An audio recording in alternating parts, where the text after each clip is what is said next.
Assalamualaikum warahmatullahi wabarakatuh. Hai guys, kembali lagi pada acara Talk About Safety yang diadakan oleh Himpunan Mahasiswa Keselamatan dan Kesehatan Kerja Universitas Nahdlatul Ulama Surabaya.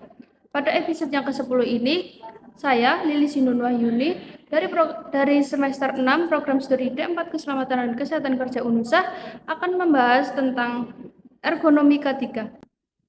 Adapun topik bahasan pada ergonomi yaitu yang pertama mengenai pengertian ergonomi, ruang lingkup ergonomi, hubungan ergonomi dengan K3, ergonomi di tempat kerja, serta faktor iklim kerja fisik. Apa sih itu ergonomi? Ergonomi berasal dari bahasa Yunani, yaitu dari kata ergos dan nomos yang memiliki arti kerja atau aturan dan kaidah. Dari dua kata tersebut, secara pengertian bebas disesuaikan dengan perkembangannya, yaitu suatu aturan atau kaidah yang ditaati dalam lingkungan kerja. Ditinjau dari historis, ergonomi telah menyatu dengan budaya manusia sejak zaman megalitik. Dalam proses perancangan dan pembuatan benda-benda seperti alat kerja dan barang buatan yang sesuai dengan kebutuhan manusia pada zamannya. Untuk selanjutnya yaitu ada pengertian ergonomi menurut para ahli. Yang pertama menurut Bridger pada tahun 2003 juga menjelaskan mengenai arti ergonomi, yaitu merupakan ilmu yang mempelajari antara interaksi manusia dengan mesin dan faktor lain yang mempengaruhinya.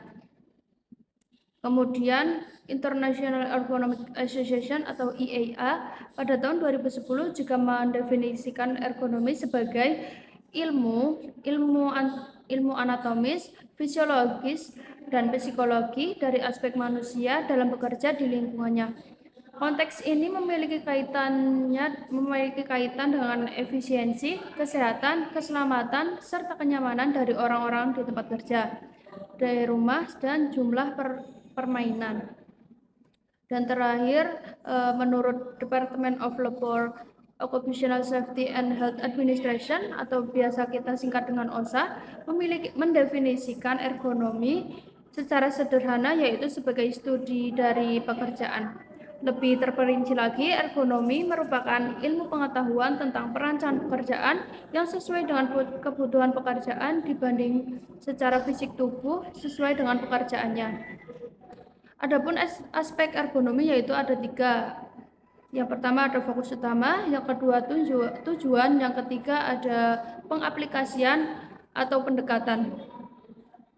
Pada fokus utama dalam ergonomi yaitu untuk mempertimbangkan faktor manusia dalam perancangan barang buatan, prosedur kerja, dan lingkungan kerja. Perhatian ergonomi terkait dengan interaksi manusia dengan barang buatan sebagai produk, peralatan kerja, fasilitas kerja, prosedur kerja yang dilakukan secara rutin. Kemudian untuk tujuannya yaitu ergonomi bertujuan untuk meningkatkan efektivitas serta efisiensi kerja, seperti memperbaiki keamanan dan keselamatan kerja, mengurangi kelelahan serta stres, meningkatkan kenyamanan kerja, memperbaiki kualitas hidup dalam lingkungan pekerjaan. Sedangkan untuk pendekatan pada pengaplikasian ergonomi, aplikasi sistematik dari informasi yang relevan mengenai keunggulan, keterbatasan, karakteristik, perilaku, dan motivasi manusia terhadap perancangan produk dan prosedur yang digunakan serta lingkungan kerja atau para pengguna barang buatan. Kemudian ada hubungan ergonomi dengan K3. Mungkin kalian bertanya-tanya nih, kenapa sih ergonomi itu sering dikaitkan dengan K3? Ergonomi dan K3 itu merupakan dua hal yang saling berkaitan. Keduanya mengarah pada tujuan yang sama, yaitu meningkatkan kualitas kehidupan pekerja. Aspek kualitas kehidupan kerja merupakan sebuah hal yang penting karena dapat mempengaruhi kepercayaan dan rasa kepemilikan pekerja kepada perusahaan, yang pada akhirnya akan mempengaruhi produktivitas serta kualitas kerja. Selain itu, ada pula definisi dari tempat kerja. Tempat kerja merupakan suatu tempat yang menciptakan interaksi antara manusia dengan alat-alat, misalkan mesin, bahan dengan objek pekerjaan yang bertujuan untuk menghasilkan produk. Sedangkan berdasarkan pasal 1 angka 1 Undang-Undang Nomor 1 Tahun 1970 tentang keselamatan kerja, tempat kerja merupakan tiap ruangan atau lapangan tertutup maupun terbuka, bergerak atau tetap, di mana tenaga kerja bekerja atau yang sering dimasuki tenaga kerja untuk keperluan suatu usaha dan di mana terdapat sumber potensi maupun sumber bahaya. Sedangkan Kusnawan SW pada tahun 2013 mengilustrasikan visualisasi bagaimana orang per orang atau kelompok pekerja melakukan aktivitas ditinjau dari tempatnya, bisa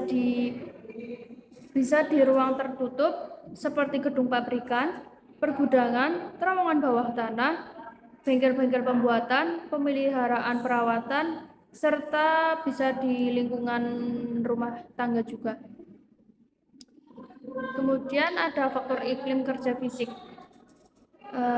Pada situasi alam yang memberikan pengaruh terhadap lingkungan kerja fisik di suatu tempat, selain lingkungan kerja bersifat makro di suatu tempat baik terbuka maupun tertutup, juga sangat dipengaruhi oleh berbagai jenis proses produksi dan bentuk layanan pekerjaan sesuai dengan tujuan organisasi perusahaan atau disebut dengan iklim lingkungan kerja. Beberapa faktor iklim kerja di antaranya yaitu ada temperatur, kebisingan, dan getaran. Temperatur menurut Albert General Safety tahun 2012 menuliskan bahwa tubuh saat bekerja lebih baik bila memiliki suhu inti 30 derajat Celcius. Mungkin dirasakan hangat, tapi ini adalah suhu internal yang bukan merupakan suhu udara. Suhu ini diperlukan oleh organ vital yang berfungsi secara normal. Selama hari-hari biasa, suhu tubuh mungkin berbeda sekitar 1 derajat Celcius. Bergantung pada waktu hari tersebut, tingkat aktivitas kerja, serta perasaan kita atau reaksi emosional. Demikian pula bila kita bekerja di suhu ekstrim. Tubuh harus mampu beradaptasi sehingga sebagai upaya untuk mempertahankan suhu tubuh yang konstan dalam internal, tubuh harus terus terjaga dan mendapatkan panas di lingkungan yang dingin dan kehilangan panas di lingkungan yang panas agar tubuh tetap hangat di lingkungan yang dingin. Tubuh harus yang pertama shiver otot bergerak membantu meningkatkan produksi panas, kemudian mengurangi aliran darah ke kulit dan ekstremitas pada tangan dan kaki untuk mengurangi kehilangan panas dari permukaan. Demikian pula agar tubuh tetap dingin di lingkungan yang panas, yaitu yang pertama berkeringat. Dapat menguap mendinginkan tubuh. Yang kedua ada meningkatkan aliran darah ke kulit untuk mempercepat hilangnya panas dari kulit, yaitu memancarkan kelebihan panas jika udara di luar lebih dingin. Yang kedua ada kebisingan dan getaran. Bising atau noise dan getaran atau vibration memiliki perbedaan makna. Bising merupakan suatu fenomena yang dapat didengar, sedangkan getaran merupakan suatu fenomena yang dapat dirasakan.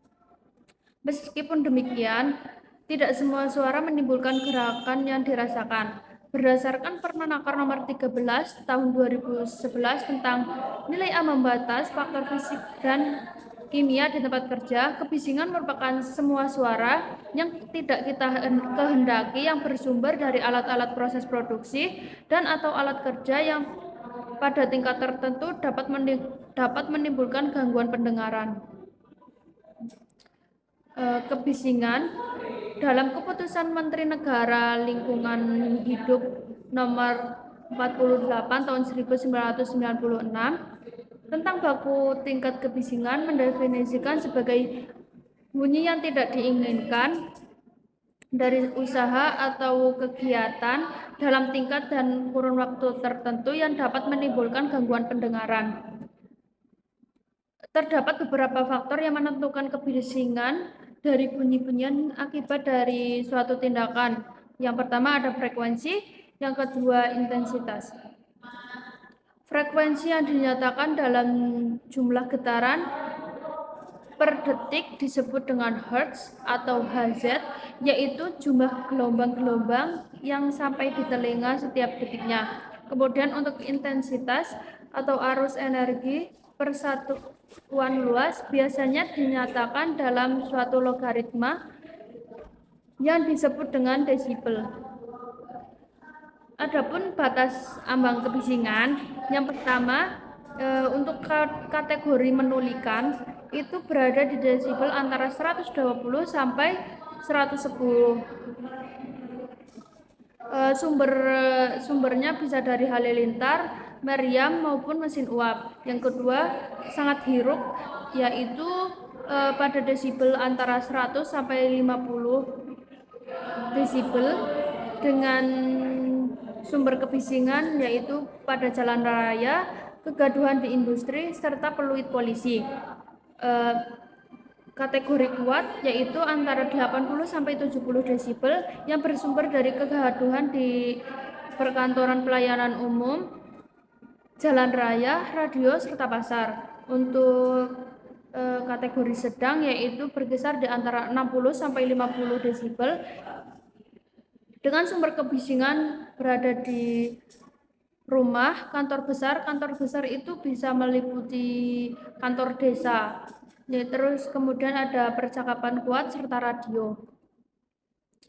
Kemudian untuk kategori tenang, yaitu pada rentang kebisingan antara 40 sampai 30 desibel dengan sumber kebisingan yaitu kantor perorangan, auditorium, serta percakapan antara manusia. Kemudian ada kategori sangat hiruk yaitu antara 100 sampai 90. Ini tadi udah dibahas ya. Kemudian ada pula faktor iklim kerja fisik yaitu getaran. Menurut Peraturan Menteri Tenaga Kerja dan Transmigrasi Nomor 13 Tahun 2011 tentang nilai ambang batas faktor fisika dan faktor kimia di tempat kerja, getaran merupakan getaran yang teratur dari benda atau media dengan arah bolak-balik dari kedudukan keseimbangan. Getaran merupakan suatu gerak bolak-balik di sekitar keseimbangan. Keseimbangan di sini yang dimaksud yaitu keadaan di mana suatu benda berada pada posisi diam jika tidak ada gaya yang bekerja pada benda tersebut. Getaran memiliki amplitudo atau jarak simpangan terjauh dengan titik tengah yang sama. Gerhard Neugebauer pada tahun 2010 menuliskan bahwa getaran mekanis dapat dibedakan menjadi dua macam, yaitu hand arm vibration dan whole body vibration. Hand arm vibration atau getaran lengan tangan selama bekerja dengan getaran merupakan paparan dari seperti mesin penggiling, clipping palu, gergaji rantai,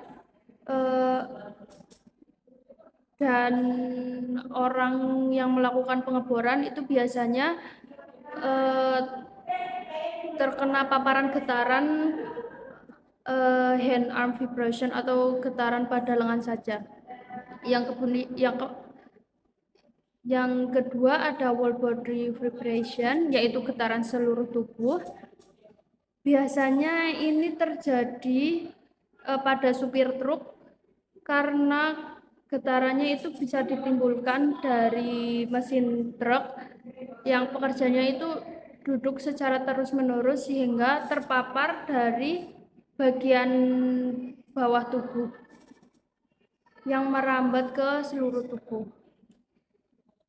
Kemudian ada baku mutu ambang batas getaran individu. Yang pertama untuk jumlah pajanan dalam 4 jam bekerja, yaitu nilai percepatan pada frekuensi dominan yaitu 4, sedangkan pada 2 jam pajanan per hari yaitu 6,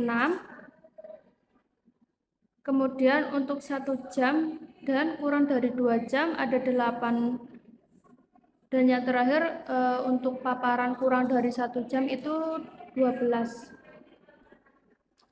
Kemudian ada bahaya dari debu, logam, dan bahaya kimia. Debu merupakan salah satu bahan yang sering disebut sebagai partikel yang melayang di udara, suspended particulate matter atau SPM, dengan ukuran 1 mikron sampai dengan 500 mikron. Dalam kasus pencemaran udara, baik di dalam maupun di luar gedung, indoor maupun outdoor, debu sering dijadikan salah satu indikator pencemaran yang digunakan untuk menunjukkan tingkat bahaya baik terhadap lingkungan maupun terhadap kesehatan dan keselamatan kerja. Partikel debu akan berada di udara dalam waktu yang relatif lama. Dalam keadaan layang-layang di udara, kemudian masuk ke dalam tubuh manusia melalui 3 cara, yaitu pada saluran pernafasan, melalui kulit, serta melalui saluran inhalasi. Partikel debu selain memiliki dampak terhadap kesehatan, juga dapat menyebabkan gangguan sebagai berikut. Yang pertama ada gangguan estetik dan fisik seperti terganggunya pemandangan dan pelunturan warna bangunan dan pengotoran. Yang kedua dapat merusak kehidupan tumbuhan yang terjadi akibat adanya penutupan pori-pori tumbuhan. Yang ketiga dapat mengubah iklim global regional maupun internasional. Yang keempat dapat mengganggu perhubungan maupun penerbangan yang akhirnya akan berdampak pada kegiatan ekonomi di masyarakat. Yang kelima akan mengganggu kesehatan manusia seperti timbulnya iritasi mata, gangguan pernafasan, serta kanker paru-paru yang dapat menimbulkan efek kesehatan yang sangat bergantung pada solubility atau mudah larut, komposisi kimia, konsentrasi debu, serta ukuran partikel debu. Yang kedua, logam. Logam merupakan suatu peristiwa dalam tubuh, keracunan logam merupakan suatu peristiwa dalam tubuh yang disebabkan oleh bahan berbahaya yang mengandung logam beracun. Zat-zat beracun masuk ke dalam tubuh melalui mulut, kulit, serta pernafasan. Yang logam yang beracun di lingkungan kerja sangat banyak, terutama pada sektor konstruksi. Adapun contoh-contoh dari logam yang beracun, yang pertama ada air raksa, kromium, kadmium, koprum, plutonium, nikel, arsen, kobalt, dan masih banyak lagi. Meskipun kadar logam di dalam tanah, air, dan udara rendah, kadar tersebut dapat meningkat apabila manusia mempergunakan produk-produk serta peralatan yang mengandung logam. Pabrik-pabrik yang menggunakan logam, pertambangan, serta pengolahan logam. Logam ini biasanya terdapat bukan hanya sektor konstruksi saja ya, akan tetapi banyak ditemukan juga pada sektor pertambangan. Yang ketiga ada bahan kimia. Bahan kimia merupakan bentuk tunggal atau campuran yang berdasarkan sifat kimia atau fisik dan atau toksikologi berbahaya terhadap tenaga kerja, instalasi, dan lingkungan. Bahan kimia berbahaya merupakan zat, campuran, serta barang yang digunakan di tempat kerja yang dapat diklasifikasikan dengan kesehatan dan bahaya fisiokimia. Bahan kimia terdapat di lingkungan kerja tergantung pada jenis dari industri yang memproduksi sesuatu yang menjadi tujuannya. Meskipun demikian, dalam praktiknya, industri apapun tidak akan terlepas dari bahan kimia, tergantung pada kadar yang digunakan. Cukup sekian penjelasan mengenai materi ergonomi pada Talk About Safety di episode ke-10 ini. Saya Lili Sinur Wahyuni, mohon pamit undur diri. Sampai jumpa di next episode. Jangan lupa untuk like, subscribe, dan komen.